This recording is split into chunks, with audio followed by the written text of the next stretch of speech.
Assalamualaikum warahmatullahi wabarakatuh. Halo teman-teman, pada kali ini kita akan membahas tentang diseminasi pada Official Statistik Part 1.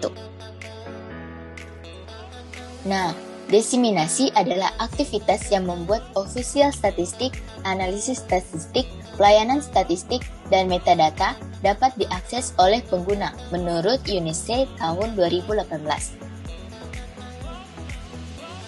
Saat ini, kebutuhan dan volume data yang tersedia meningkat pesat, sehingga memberikan tekanan kepada lembaga statistik nasional untuk memproduksi data lebih banyak dan berkualitas.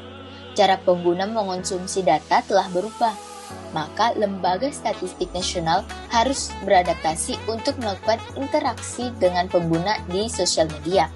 Lembaga juga menggunakan teknologi inovatif sehingga proses pengolahan lebih efisien. Nah, dalam melakukan diseminasi, kita harus memperhatikan yang namanya konten dan format.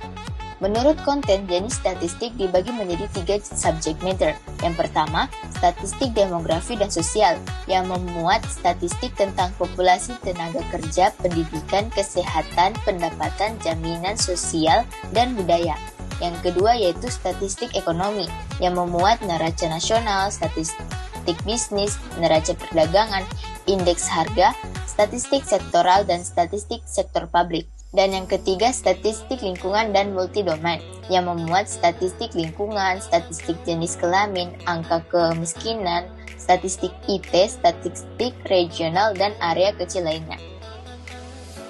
Sedangkan untuk format dibagi menjadi 4 macam, yaitu database online, tabel online, publikasi cetak atau hard copy, dan yang terakhir siaran pers.